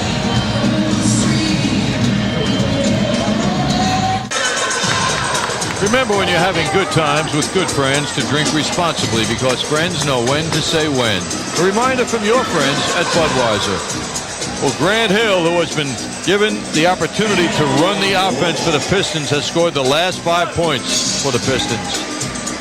Foul trouble, you can see Oakley, Larry Johnson, and Allen Houston each with 5.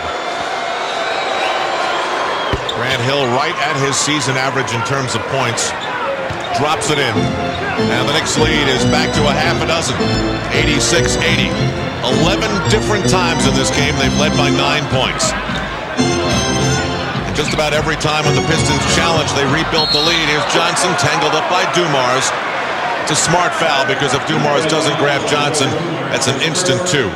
Well, the last 2 times down court, Ewing has gotten double teamed upon catching that basketball for the first time this game.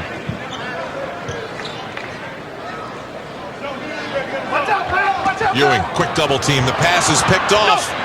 Saved by the Pistons. Ewing didn't recognize the double team, and boy, they came at him quickly. Grant Hill around Starks. Runs into Ewing. Out of bounds. No call on contact. It will be Pistons ball. That's the best part of that play. And there was a lot of contact, too. The Knicks, that Hill didn't draw the foul. Although of all the Knicks on the floor, Ewing can afford it. He's only got one. Quick inbound, tipped out by Thorpe, almost intercepted by Starks. 12 on the 24 again. They're going to give it to Hill, their man. Starks pokes at him. Starks cuts through the screen. The crossover. Hill coming in on Ewing. Oh, what a shot! Is he loose or what? He wiggled and waggled and weaved his way, banked it off. It's a 7-0 Pistons run. The Knicks lead is down to 4. And 4 minutes to go here at the Garden. In a game the Knicks want so badly. Grant Hill with the last 8 Piston points, and the Knicks call out Larry Johnson. He hits. That's big. That's big. He hasn't had an opportunity like that all game. He's been low posting throughout. And as Grant Hill comes across, we've got a timeout at the Garden. Oh, it's one of those fourth quarter performances to remember by Grant Hill. He's making it a very close game.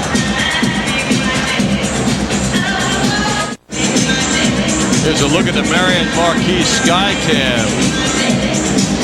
Grant Hill at work. Watch this shot. He leaves the ground early, sees Ewing coming at him, and flips that ball in off the backboard. Spectacular shot. With a look at the crossover dribble and the spin. Same move. Boy, you don't see that shot very often. The New York Marriott Marquis, Broadway's biggest hit. That was followed by Larry Johnson with the soft jumper from the side, taking some of the focus away from Patrick Ewing to give Doug Collins something to think about. John, it was John Roach, one of the great shooting guards to ever come out of South Carolina, the Gamecock, who said the only way he knows to beat a big man on the drive as you get close to the hoop is don't jump, extend, and release. Just make the shot part of your approach to the basket and let it go. They don't react to that the same way as they do on a normal layup, and that's exactly what Grant Hill did there. Important possession here as far as the game is concerned, but still plenty of time. 3:35 to go. Dumars for a 3. Larry Johnson makes the shot at one end, grabs the rebound here. The Knicks have won 5 in a row at the Garden. The Pistons have won 4 straight. Ewing can't control and falls to the floor as the ball bounds away. It had the look that he was pushed significantly, but based on his response, perhaps he just couldn't get that pass that was out of position. And now it's Grant Hill. Again, Thorpe. As Ewing went by. And now he's driving the Knicks so crazy that as he goes to the hoop, they all converge, and obviously someone's going to be wide open. Well, that broke a string of 8 straight points by Hill. Childs almost had it picked away by Hunter. Hunter's got very, very quick feet. Childs, 10 on the 24. Johnson, left alone. Grant Hill gives him the shot. And Detroit ball. Knicks had a pause in their offensive movement out there. Larry Johnson had to throw that 3 up. Everybody had gotten stationary. How about Grant Hill just letting Larry Johnson, who's got a pretty good shot from out there, just let it go. It's Grant Hill again. You'd rather have that than Larry drive. Hill runs over Ewing. Ball tipped, saved by Hill, rejected by Ewing. Oakley's got it.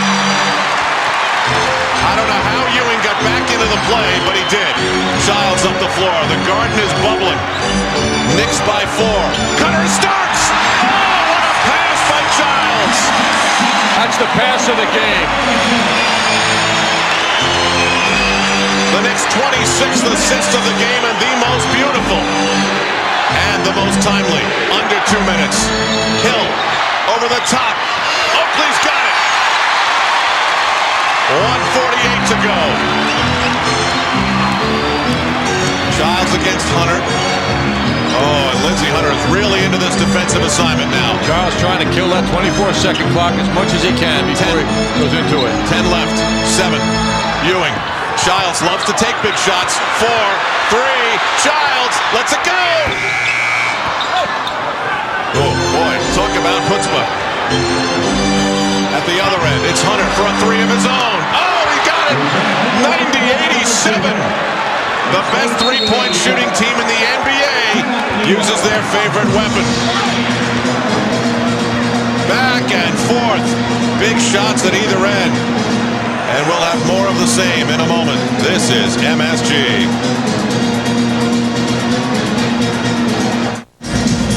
Both teams fighting super hard. The Knicks up 3, 1:19 to go. Something happening at every end, it seems. Grant Hill on another drive. Misses the shot. Recovered by the Pistons. Ewing over to send it back. Knicks recover that basketball. Watch John Starks, number 3, right down the middle. Chris Childs was on target. He read what Starks was all about. Grant Hill coming up court, guarded by Starks. Moves that ball to Lindsey Hunter. The three-point shot makes it a three-point game. Everything the NBA is about in terms of defensive rules is for this. It's for the one-on-one stars to do their thing. Here's the timeout story. Both teams with 2 full. The Pistons with 1:20. Oakley will inbound the ball at the 7th Avenue end of Madison Square Garden with 1:19 to go. The Pistons are on a 12-4 run. The Knicks had an 11-point lead with 5:51 to go. Mild pressure on the inbound. This is when Chris Childs shows his best stuff. He's trying to find Ewing. He's being pushed. Double team immediately. 6 on the 24. Larry Johnson. And Oakley can't tip it. Pistons ball, 53 seconds to go. It's Grant Hill again. Cuts on Johnson. Spins. Thorpe. And Ewing and Johnson steal the ball. With the foul. How about Patrick Ewing coming up with a big loose ball?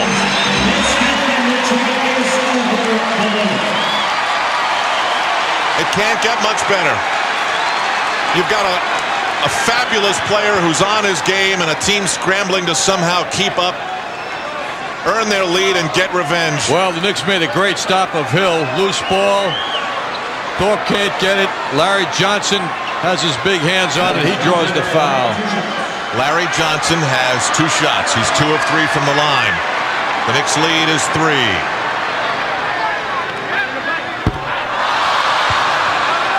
He's 2 of 4 with 44.7 seconds to go.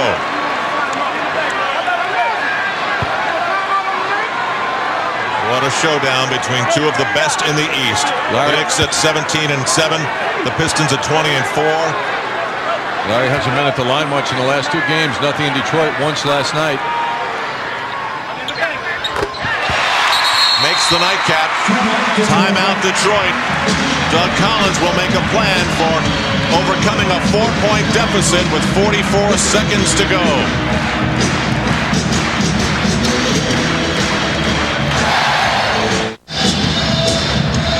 First, it was Tuesday's thriller against the Utah Jazz. Now in back-to-back games, key Eastern showdowns for the Knicks. And Monday night doesn't prove to be anything less. MCS Cannon gets us ready for the Knicks and the Hawks at the Garden on Monday night. MSG's coverage begins at 7 p.m. Hawks have won 8 of the last 10. 5 straight going into the game in Charlotte tonight. Pistons down by 4, and as I said, Doug Collins wants to come up with a plan. He's got to be the plan. It doesn't have to be a 3, though. They have plenty of time to have a couple of opportunities to score. Hill goes right at Larry Johnson and smoothly hits the 20-footer. It took him 6 seconds. Knicks by a deuce as Childs battles Lindsey Hunter's pressure up the floor. Again, he'll whittle down the 24-second clock. Jeff Van Gundy says, come over to this corner of the floor. He's got the cutter. It's Johnson, and now it's Starks. They post up Ewing. The fadeaway. Big shot! Big shot! Timeout Detroit. Jeff Van Gundy called Chris Childs over so that they can open Ewing up on the weak side to get position. And it worked. 30 points for Patrick Ewing.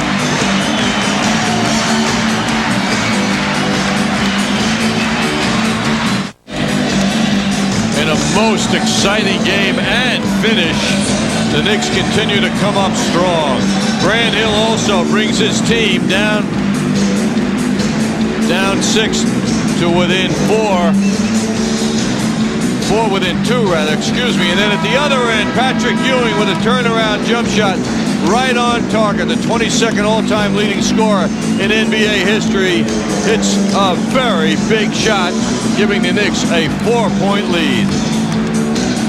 And John, for the final 21.8, the Knicks play and their enthusiasm, the big shots, they forced Doug Collins to take his final full timeout. All the Pistons have left is a 20. The Knicks have 2 full. And if he is thinking 3, he's thinking one of the best weapons in the NBA. The Pistons are 7 of 14 from the game, and that's right at their seasonal average. 21.8, the Knicks are up 4. Looking to win for a 6th straight time here at Madison Square Garden. They have 4 3-point shooters on the court. Dumars for Mr. Everything. Grant Hill may have double dribbled, followed by Hill. Ewing got a tip, pulled down by Johnson, and he's fouled. They got the ball to Hill twice. They got good looks at the basket. Otis Thorpe commits the foul. He's gone. And how about Larry Johnson playing as aggressively as he has for all these minutes with 5 personal fouls, making the big shots, getting the rebounds. Otis Thorpe is done with 11 points and 8 rebounds. Moved by Hill. He got the good look. Recovered that shot. Another good look at the basket. Larry Johnson in there taking up space, drawing a foul. Larry Johnson, by the way, who struggled this year from the line, was 10 of 11 against Utah in the Knicks' last game here. 10 of 11 from the foul line. So tonight at 3 out of 5, he's hoping he can capture that touch he had on Tuesday.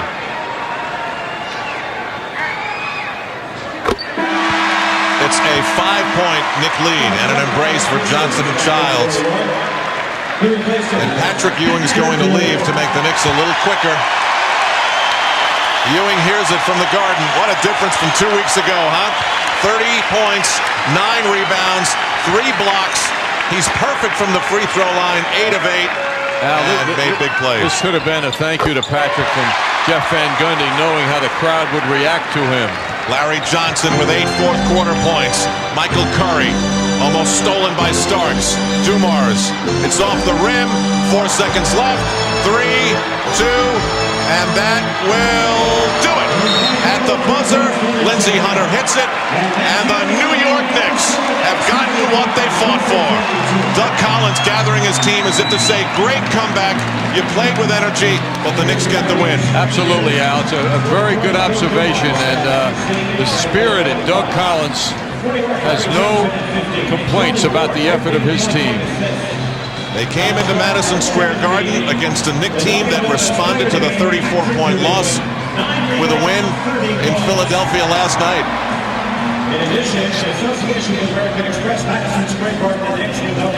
And the Knicks do very, very well in the 4 games in 5 nights here at the Garden. The final, Knicks 95, Pistons 92. A thriller to the end. Deb Kaufman begins our post-game coverage in a moment.